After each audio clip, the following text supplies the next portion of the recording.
Las iglesias Monte de Sión de la colonia Morelos y la Peña de Oreb de la colonia Antonio Varona, pertenecientes a la iglesia Getsemaní de la Unión de Iglesias Evangélicas Independientes, presentan su programa Sendas Antiguas.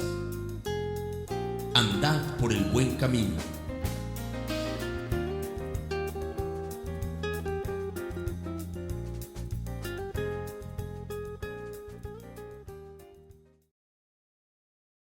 Daniel 5, 1 y 2. El rey Belsasar hizo un gran banquete a 1000 de sus príncipes, y en presencia de los 1000 bebía vino.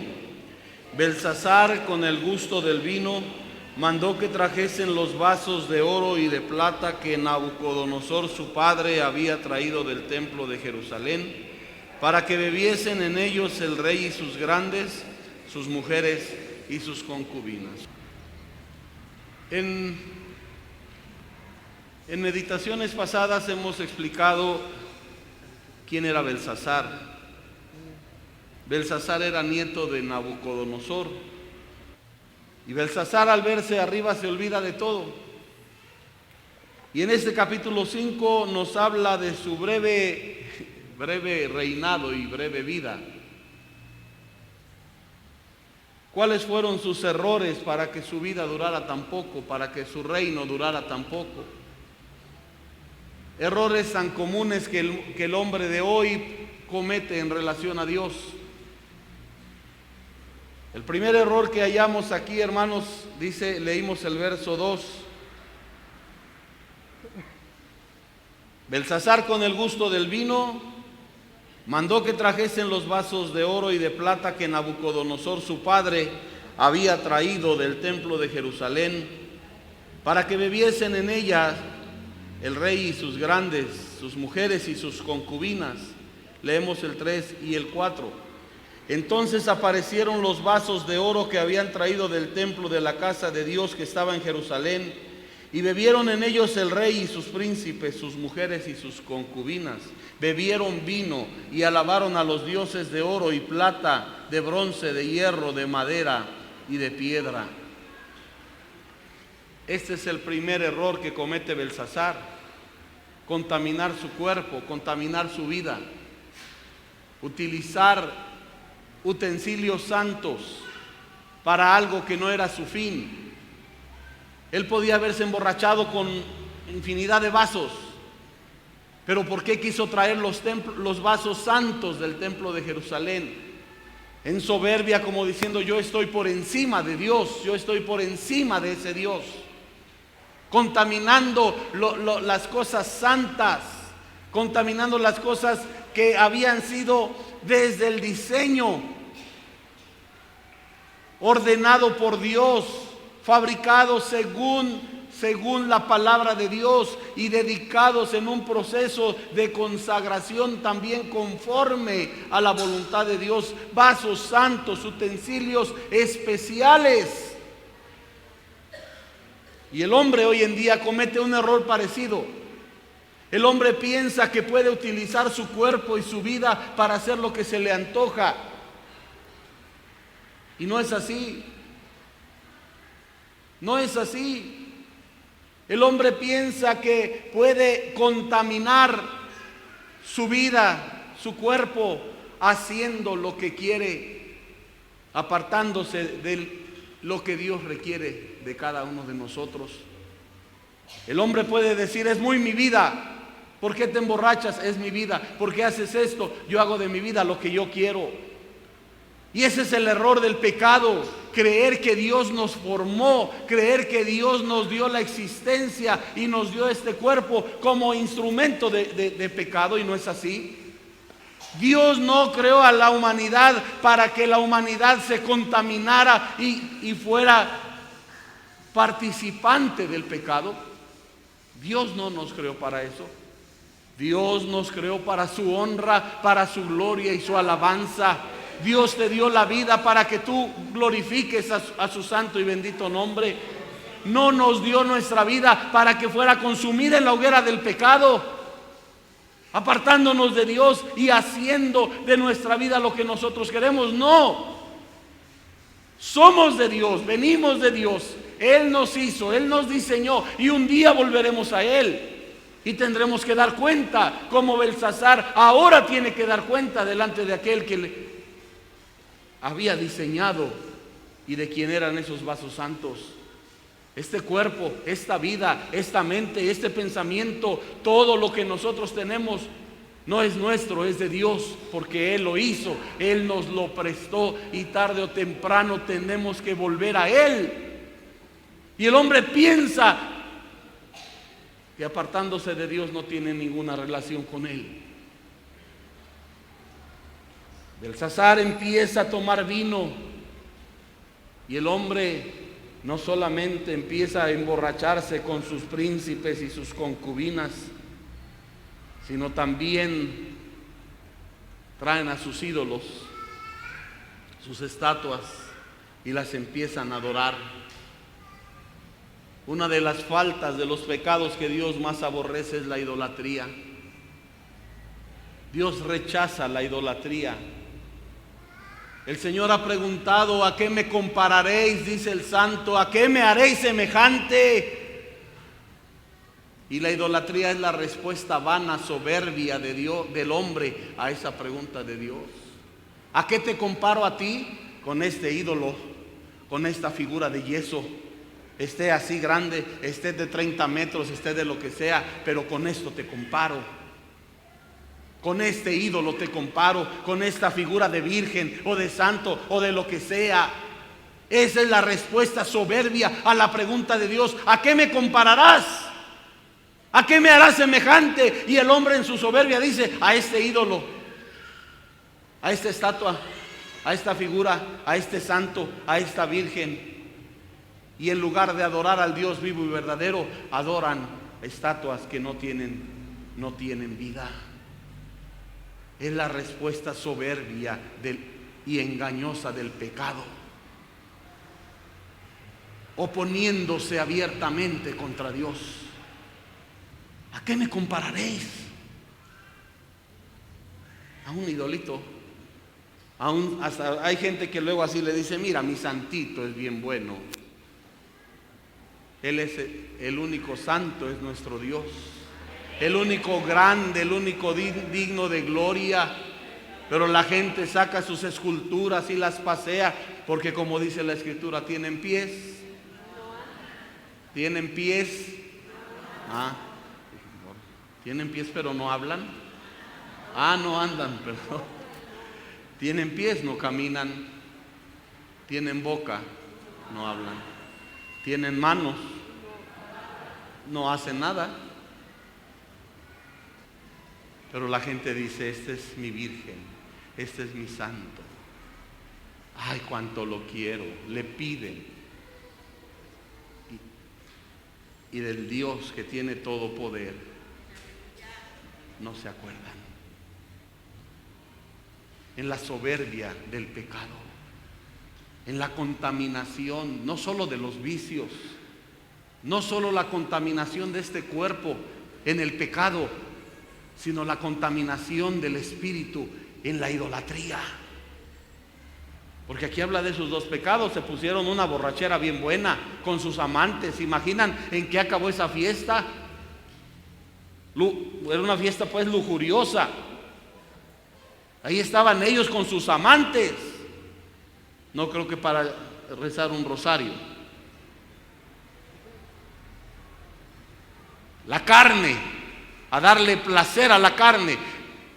El alcohol, el vino, el placer, el sexo, la lujuria.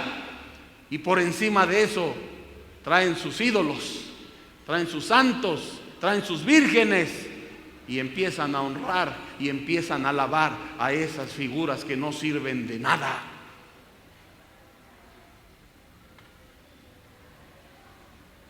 Y el hombre hoy en día está en la misma condición.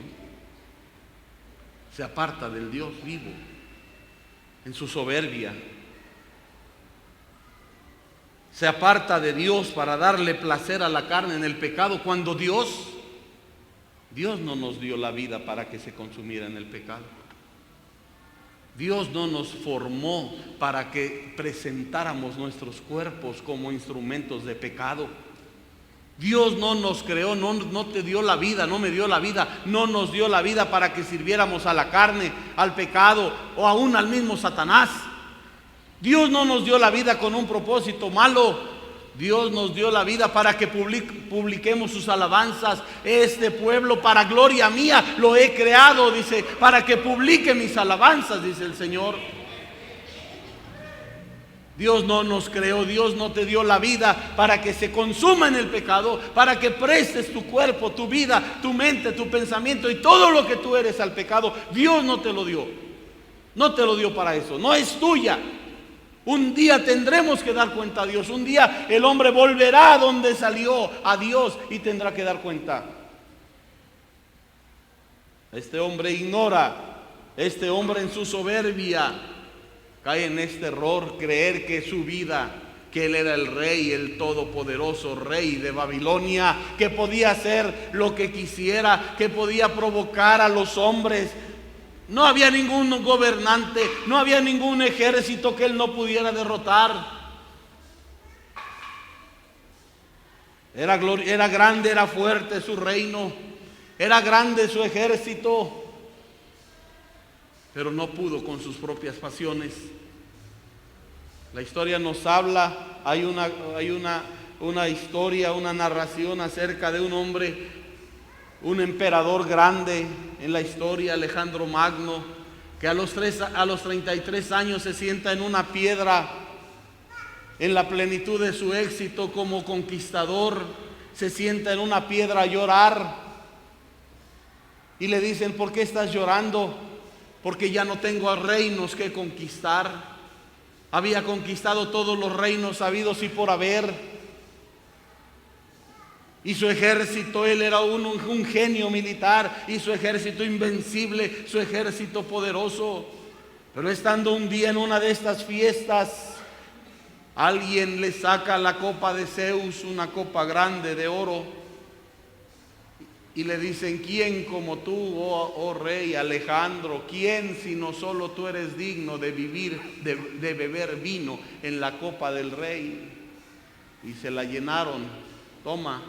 Se la toma, la copa grande, se la acaba y le vuelven a llenar. Ya ves, oh rey, nadie como tú. Esa es la soberbia, el engaño del pecado. Tú aguantas, goza de la vida, disfruta de la vida.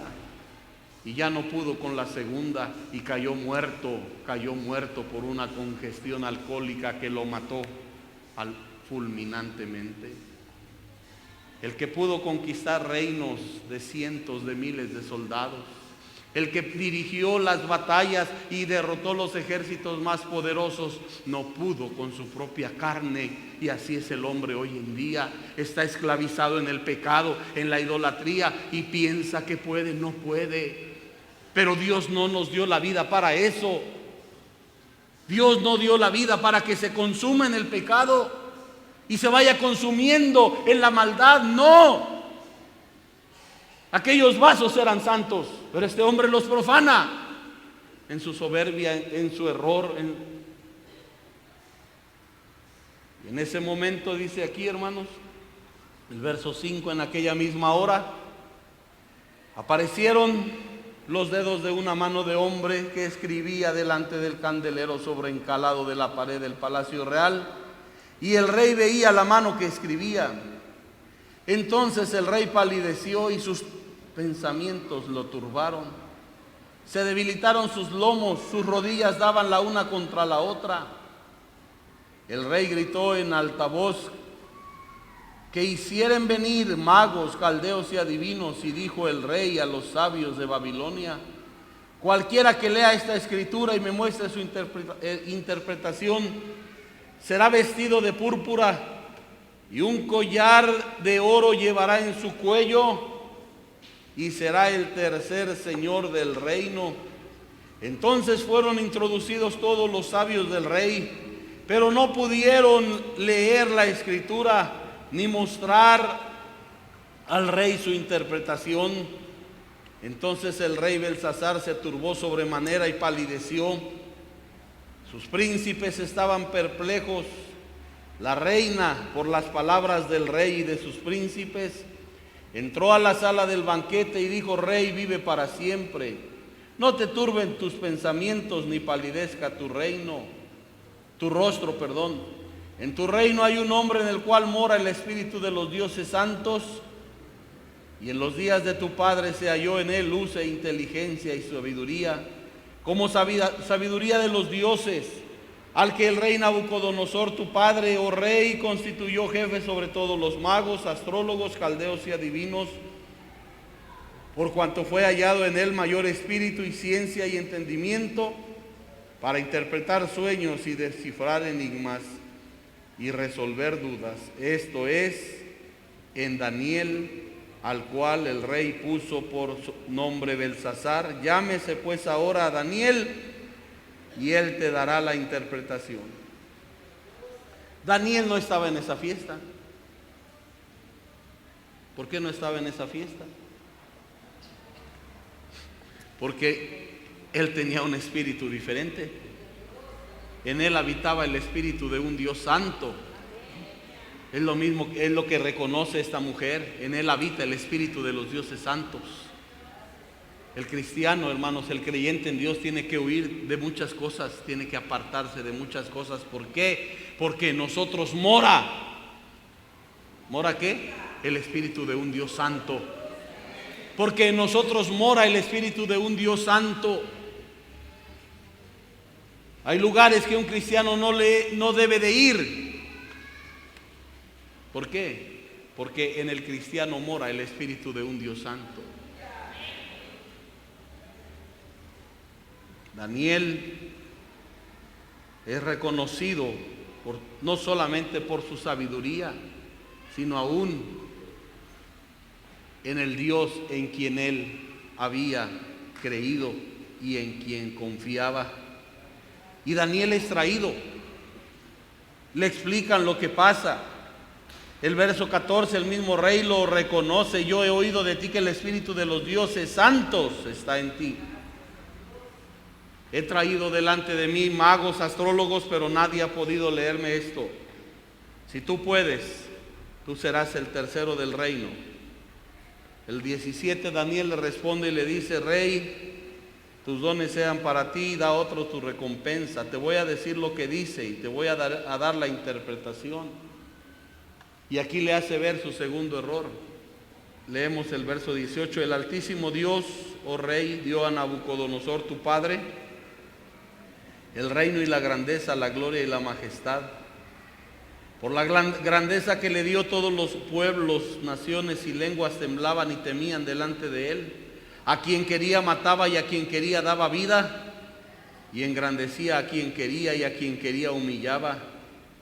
Mas cuando su corazón se ensoberbeció, su espíritu se endureció en su orgullo, fue depuesto del trono de su reino y despojado de su gloria, y fue echado de entre los hijos de los hombres, y su mente se hizo semejante a la de las bestias, y con los asnos monteses fue su morada. Hierba le hicieron comer como a buey, y su cuerpo fue mojado con el rocío del cielo, hasta que reconoció, ¿qué dice? Que el Altísimo Dios tiene dominio sobre el reino de los hombres, y que pone sobre él al que le place. Aquí vemos el segundo error: indiferencia ante las obras de Dios, indiferencia ante el trato de Dios con la humanidad. Tú viste cómo cuando Nabucodonosor se llenó de soberbia, Dios lo humilló. Esto es un error muy común que la humanidad comete. ¿Por qué? Porque dice: bueno, yo no tengo nada con Dios, yo respeto todas las religiones, pero mientras yo no me meta a esa religión, yo no tengo nada que ver con Dios. Yo respeto, me mantengo al margen, tú con tu idea, yo con la mía. Si hubiera muchos dioses eso sería válido, pero da la certeza que solo hay uno. Da la certeza de que solo hay un Dios.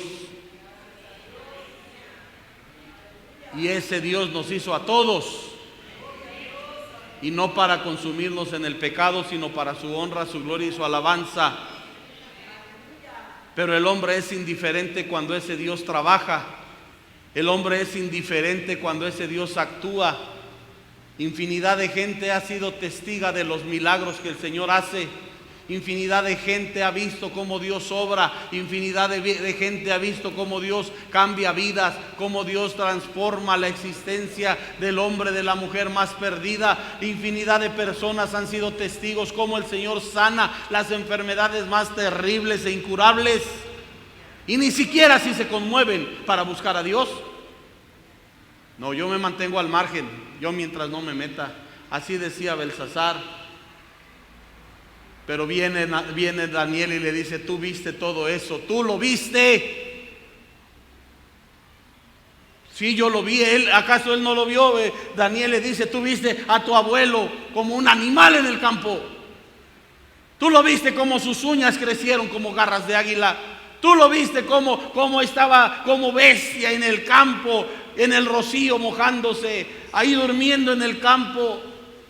Tú lo viste. Y el otro: ¿y eso qué tiene que yo lo haya visto? Y tú viste también que cuando él se humilló, Dios lo levantó.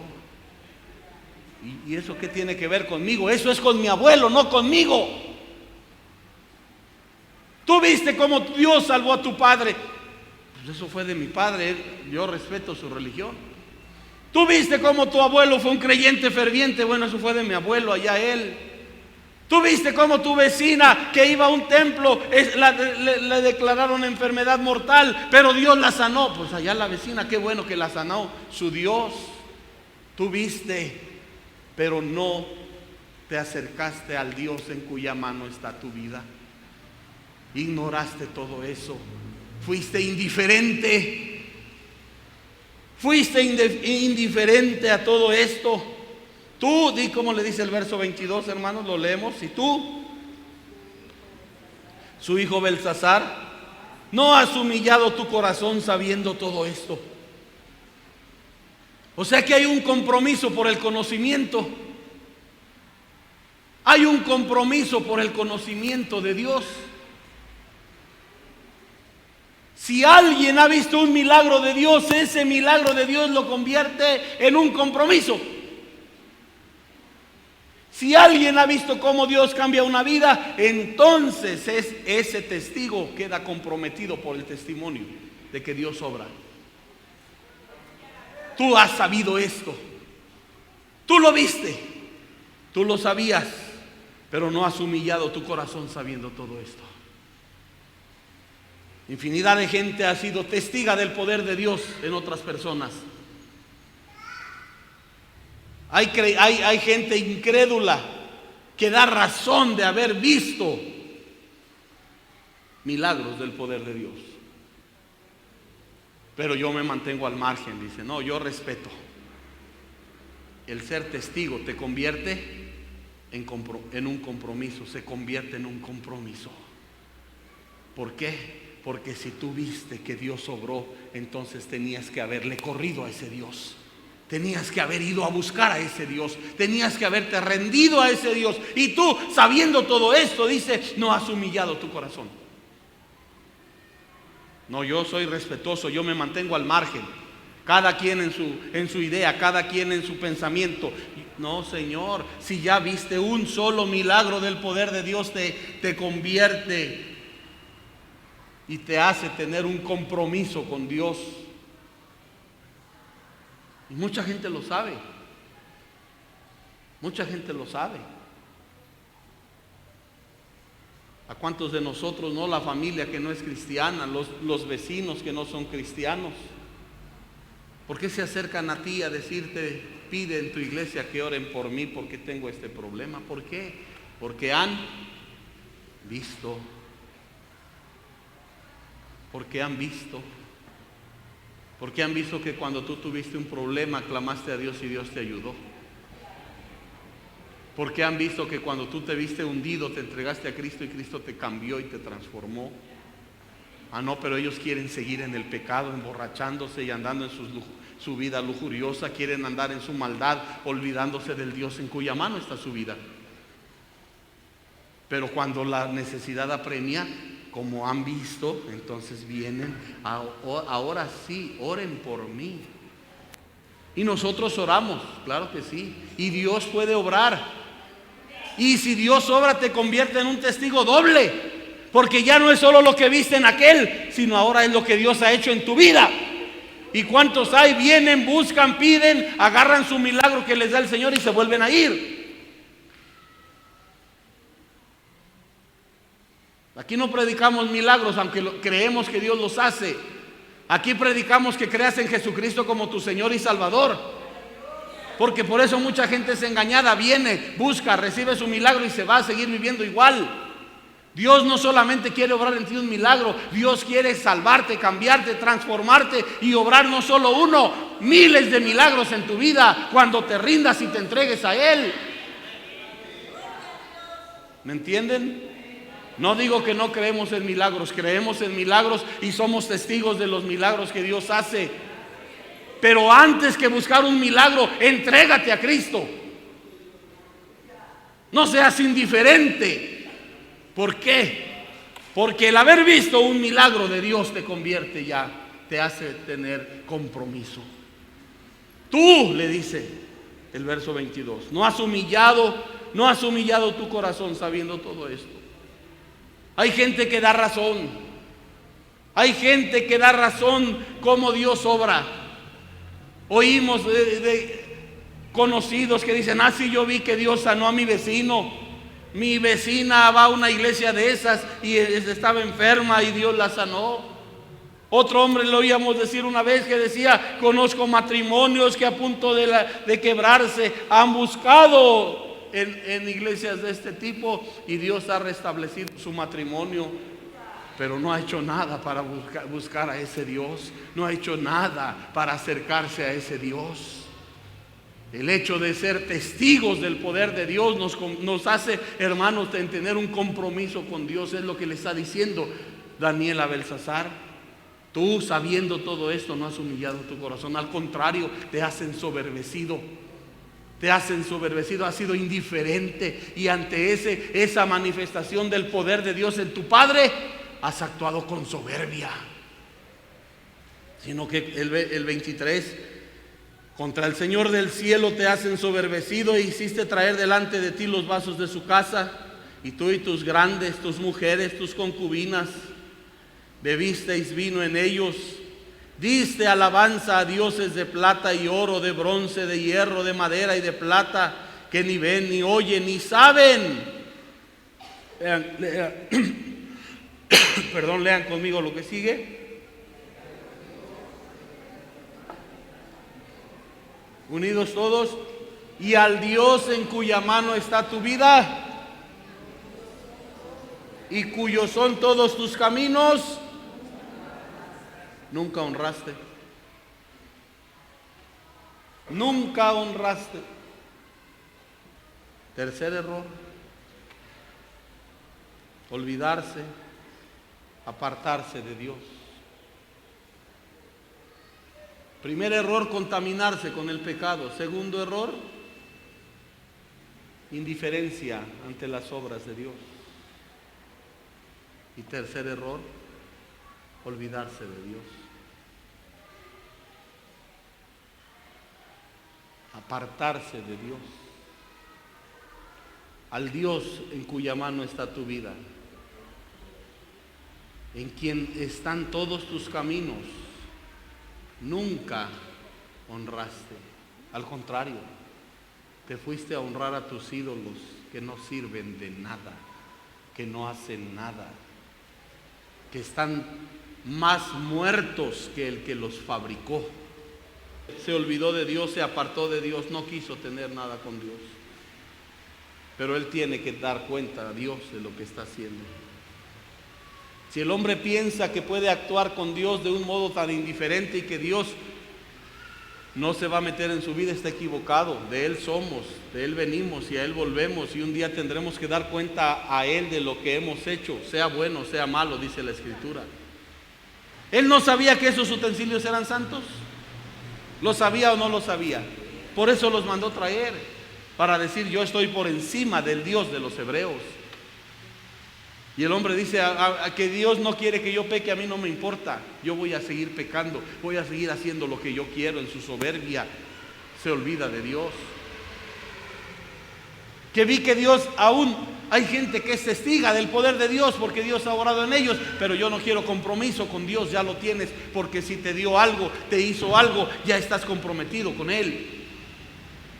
Y entonces tenemos que responder como honrando al Dios en cuya mano está nuestra vida, entregando y rindiendo nuestra vida a Él, no apartándonos, no apartándote de Él. Al Dios en cuya mano está tu vida y cuyos son todos tus caminos, dice, nunca honraste. Y entonces tiene que venir la consecuencia de sus errores.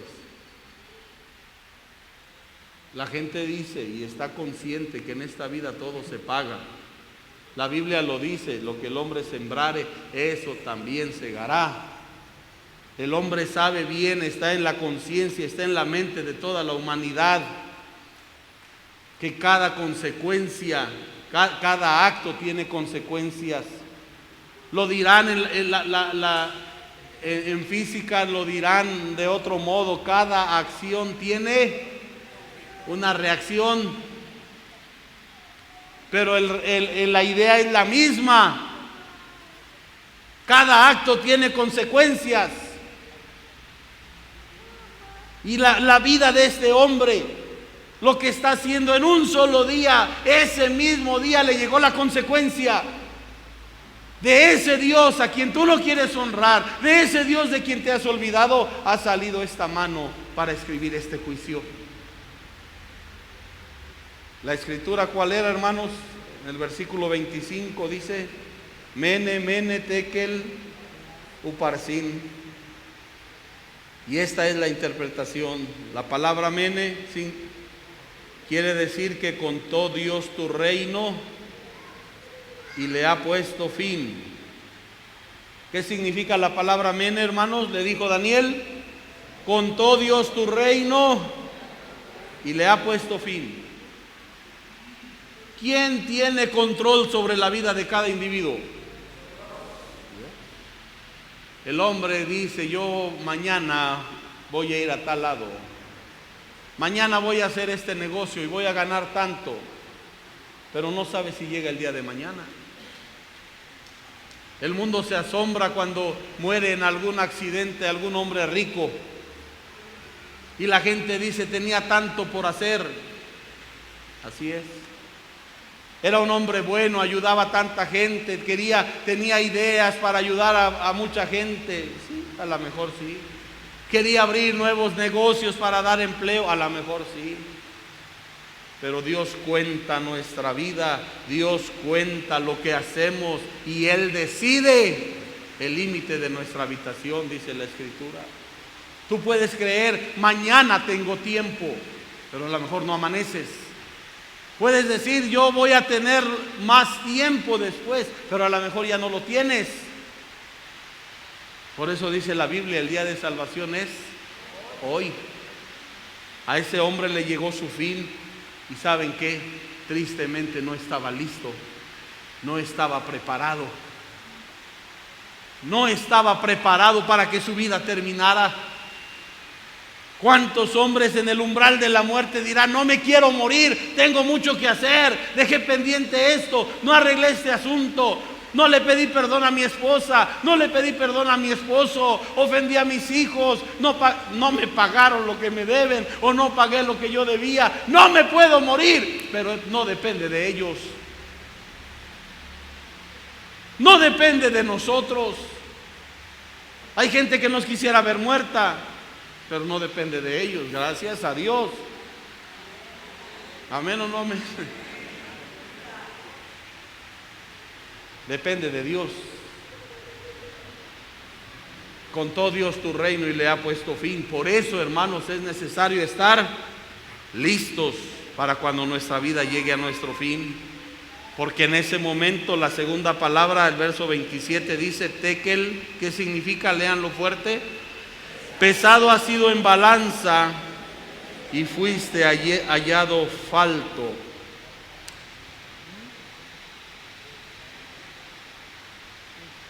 Pesado has sido en balanza y fuiste hallado falto. Ante los ojos de los hombres, en la balanza de la humanidad, muchos quizá pasarían. Pero depende también quién controle la báscula. Esa báscula, si dependiera de nosotros, nuestros amigos, nuestros hermanos, los que estimamos, ¿pasarían o no pasarían? Los que nos caen gordos, los que no queremos, los que pasarían o no pasarían. Pero ese juicio no depende de nosotros. Ese juicio lo hace alguien que es justo. Y todos sus juicios son rectos.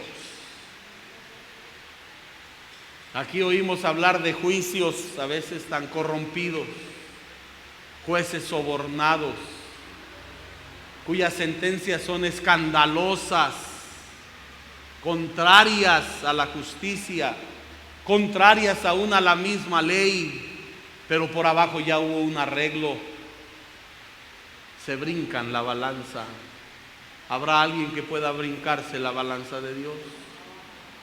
Dios ha establecido un varón y ese varón juzgará al mundo con justicia y ese varón es Jesucristo. El que mañana será tu juez, hoy quiere ser tu Salvador. El que mañana será tu juez, hoy que tú no lo quieres recibir, dices, ¿quién es ese Jesús? No me interesa. No quiero nada de Él. No, yo respeto. Yo no quiero compromiso. Yo no quiero involucrarme con Él. El día de mañana, te guste o no te guste, lo quieras o no lo quieras, tendremos que llegar todos delante de Él. Y a Él tendremos que dar cuenta. Y Él será quien mida la balanza. Él será quien la maneje. Él será quien nos pese. Y sin Cristo no podemos enfrentar nada. Por eso el día de salvación es hoy y no mañana. ¿Quién está apto en sus buenas obras para cumplir con el lineamiento de la justicia de Dios? Nadie. Nuestras mejores obras, dice la Escritura, son trapos de inmundicia.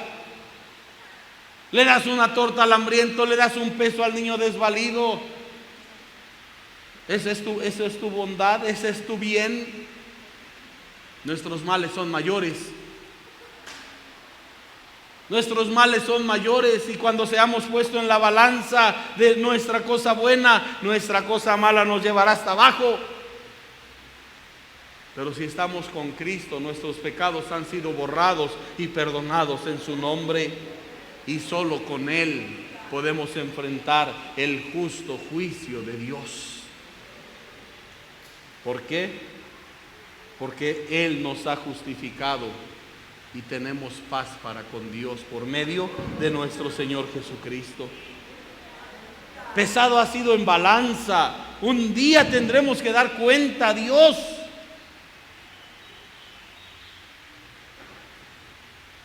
La humanidad no puede permanecer indiferente ante ese hecho. Está presente en la conciencia y en la mente de todo individuo que debe haber un justo juicio. Aquí hay hombres, comentábamos, que han logrado evadir la acción de la justicia y salen limpios, salen libres, cuando sus faltas han sido cometidas y todo mundo sabe y no pagan, evaden su culpabilidad. ¿Podrán evadir el justo juicio de Dios? No. Cuando a alguien lo perjudican, le roban, lo asaltan, Va a la justicia humana, mete su denuncia y la justicia le cierra las puertas. ¿Qué es lo único que le queda a esa pobre persona? Decir, pero un día lo pagarás. En esta vida o en la venidera, un día lo pagarás. Adolfo Hitler, por poner un ejemplo, sumió a la humanidad en una guerra, en la Segunda Guerra Mundial, que produjo millones de muertos, entre ellos 6 millones de judíos. ¿Pagó por sus pecados aquí? ¿Pagó por sus malos actos? No, pero un día va a pagar cuando sea puesto en la balanza de Dios. Aquí los hombres hicieron después de la Segunda Guerra Mundial juicios contra algunos criminales que lograron atrapar. El juicio de Nuremberg, a muchos los condenaron a la horca porque eran puestos en balanza y no daban el peso. Pero muchos lograron evadir, sobornando naciones, sobornando países, escondiéndose en diferentes naciones. Evadieron el pago de la justicia, pero un día lo van a pagar. Todos compareceremos ante el tribunal de Cristo, dice la Escritura, para dar cuenta de lo que hemos hecho en esta vida, sea bueno o sea malo. Y debemos de entender y reconocer, así como pedimos justicia y decimos, un día lo pagarás, también lo malo que hemos hecho nosotros, un día lo vamos a pagar. Pero si tenemos a Cristo en nuestra vida, Él ya pagó por nosotros en la cruz del Calvario. Él ya pagó por nosotros en la cruz del Calvario, de tal modo que Él, hermanos, en ese sacrificio nos ha cubierto con su preciosa sangre, y borrados han sido nuestros pecados. Pero sin Cristo no puedes enfrentar ese justo juicio de Dios. No puedes enfrentar ni esta vida, mucho menos la muerte, mucho menos la resurrección para el justo juicio de Dios. Y toda una eternidad en la condenación. Y este hombre, hermano, se le dice, ha sido hallado falto. ¿Puede el hombre con su dinero, puede el hombre con sus buenas obras dar el peso de la justicia de Dios? No. No se puede. El único que satisface la justicia de Dios es Jesucristo. Y Él lo hizo por nosotros en la cruz del Calvario, para que tú y yo no tengamos que pagar por nuestros pecados, para que cuando seamos puestos en esa balanza, ¿quién esté ahí a nuestro lado, hermanos? Cuando recibimos a Cristo en nuestro corazón, Él dice, he aquí yo estoy con vosotros todos los días hasta el fin del mundo. No te dejaré, no te desampararé. El salmista dice, este Dios nuestro estará y nos guiará con nosotros aún más allá de la muerte. Cuando nos bautizamos, dice Romanos 6, bautizados juntamente con, ahí está Cristo cuando te entregas a Él. Cuando naces a una vida nueva, renacidos por Él a una vida nueva, ahí está Cristo con nosotros.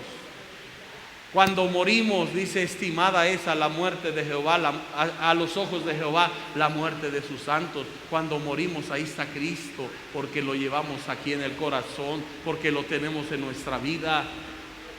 En el momento de nuestra muerte, qué gozo, qué esperanza y fortaleza saber que no estamos solos. Ahí está nuestro bendito Salvador. Y resucitaremos juntamente con Cristo. Ahí está Cristo. Entraremos a la eternidad con Cristo. Enfrentaremos el justo juicio de Dios con Cristo. Y reinaremos por toda la eternidad con Cristo. Pero sin Cristo estás perdido. Sin Cristo no tienes esperanzas. Te pesen donde te pesen, vas a ser hallado falto. Vas a ser hallado falto.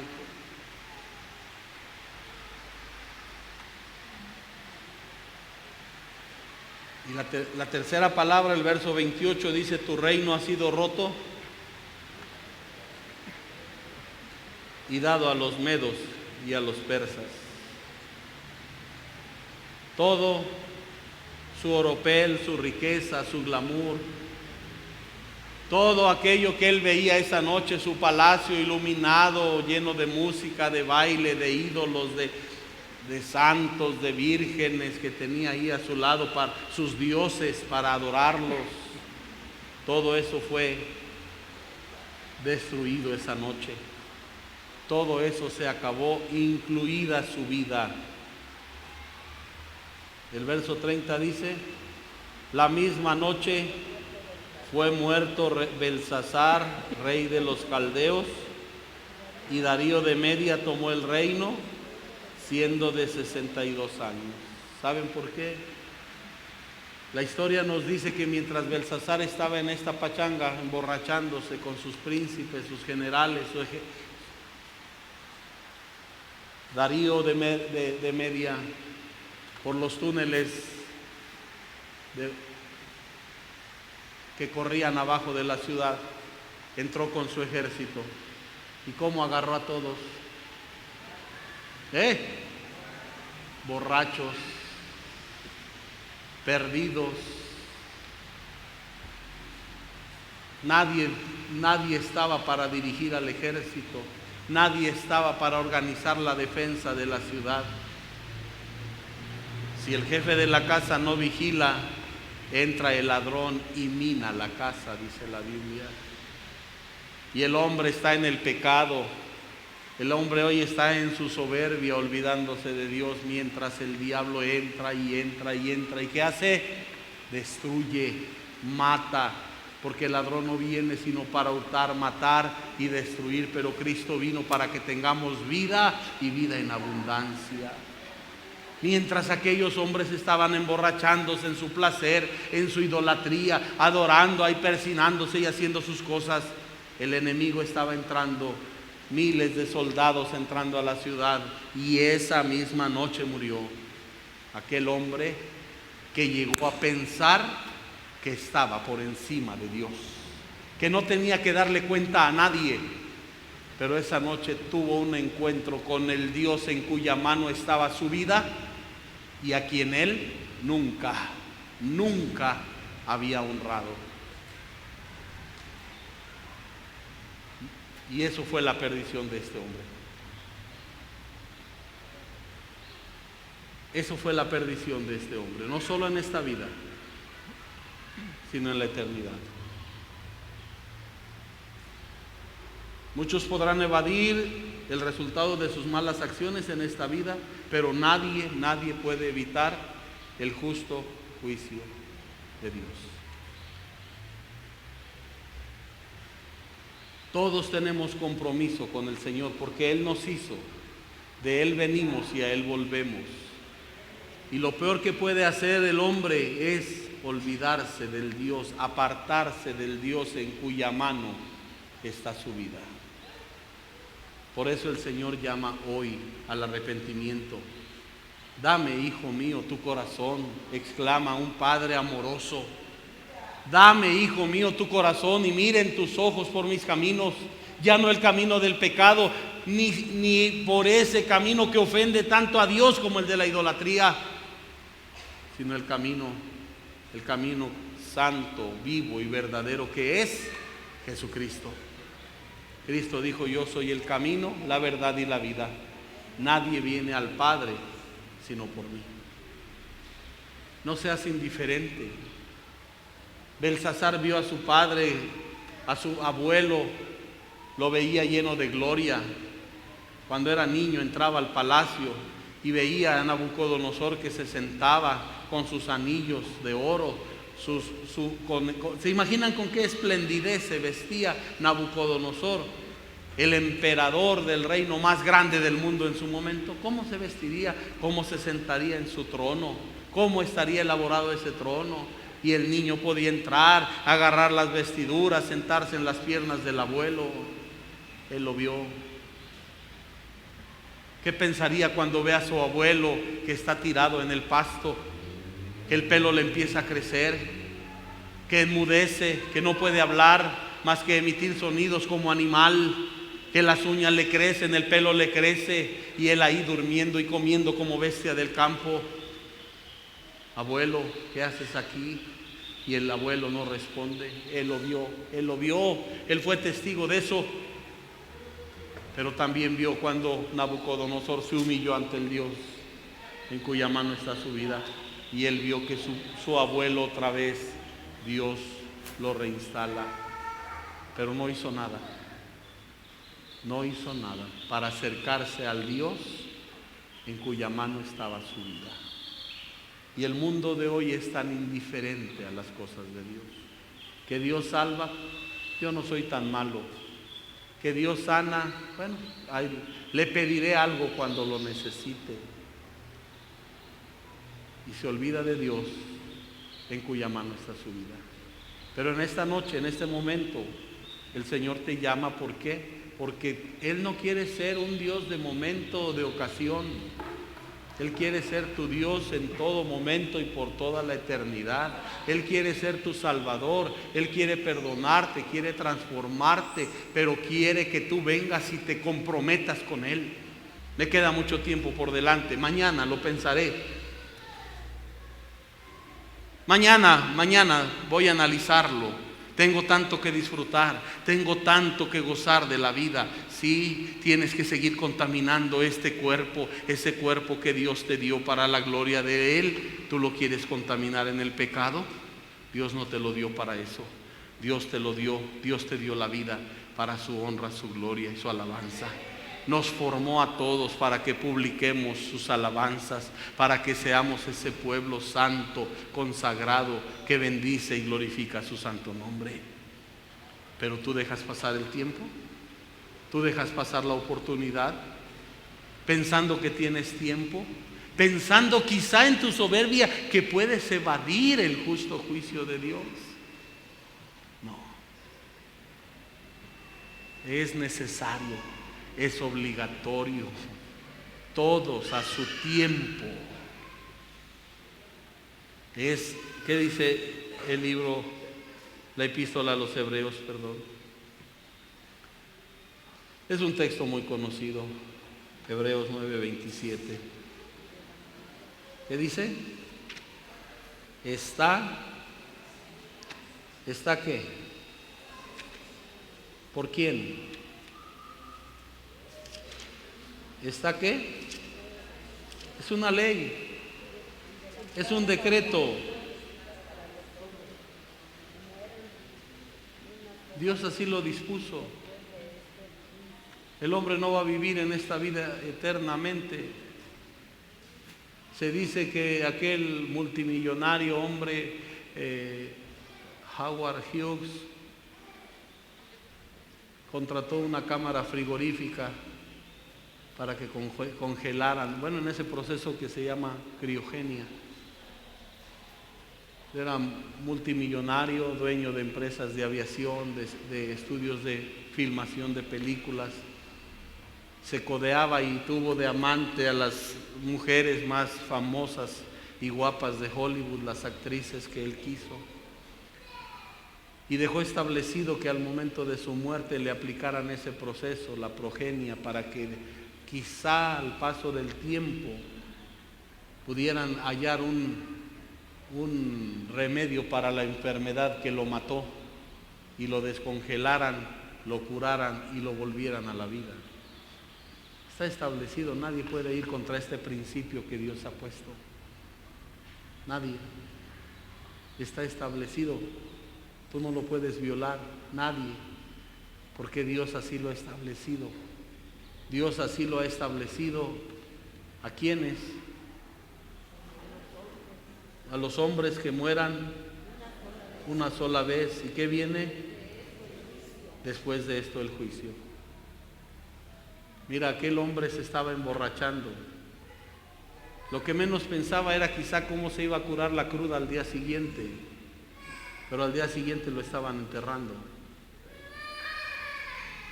Está establecido a los hombres que mueran una sola vez y después de esto el juicio. El hombre decía, me voy a aventar 3-4 días de descanso y después sigo reinando. Pero al otro día estaba enfrentando el justo juicio de Dios. Y al otro día estaba siendo presentado ante la justicia de Dios para recibir la justa recompensa de su maldad. Tú dirás, me queda tiempo, soy joven, mañana. Pero está establecido y no te han dicho cuándo, no nos han dicho cuándo. Nadie sabe cuándo va a morir. Pero lo que sí podemos saber es cómo vamos a morir. ¿Con quién podemos morir? Con Cristo en nuestro corazón. Tú decides si mueres solo, sin esperanza, o decides si mueres con Cristo. Más aún, tú decides si lo que te queda de vida vives solo, sin esperanza en el pecado, o vives con Cristo. Porque si vives con Cristo, mueres con Cristo, resucitas con Cristo y reinas con Cristo. Pero si vives sin Cristo, mueres sin Cristo, resucitas sin Cristo, enfrentas el juicio sin Cristo e irás a la condenación sin Cristo. Lo más terrible del infierno, ¿qué será?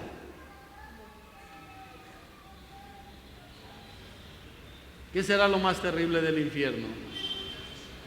Las llamas, el gusano que está carcomiendo y que nunca termina de carcomer, o estar sin Cristo cuando dices, yo podía estar allá con Cristo y estoy aquí en este lugar de tormento. ¿Qué es lo que hace atractivo el cielo? ¿Las calles de oro? ¿El mar de cristal? ¿Qué es lo que hace atractivo el cielo? Que ahí las puertas son una perla cada puerta. Eso es lo que hace atractivo el cielo. ¿Qué es lo que hace atractivo el cielo? Estar con Cristo. Así como nos hace rechazar el infierno, estar sin Cristo. El cielo se nos hace atractivo porque queremos estar con Cristo. Con aquel que nos amó y nos salvó y entregó su vida en propiciación por nuestros pecados. Pero acepta a Cristo en tu corazón si quieres ese fin. Si no, sigue como vas. En la indolencia del pecado, engañado en la indolencia del pecado. Engañado cayendo en el error de este hombre, creyendo que tenía la vida para gozar del pecado, cuando Dios no te dio la vida para eso. Creyendo que con respetar a Dios es suficiente. Cuando pecamos, ofendemos a Dios y no hay respeto hacia Él. Y entonces luego viene el justo juicio de Dios. Por eso la Escritura dice, si oyes hoy su voz, no endurezcas tu corazón. Vamos a orar en esta tarde.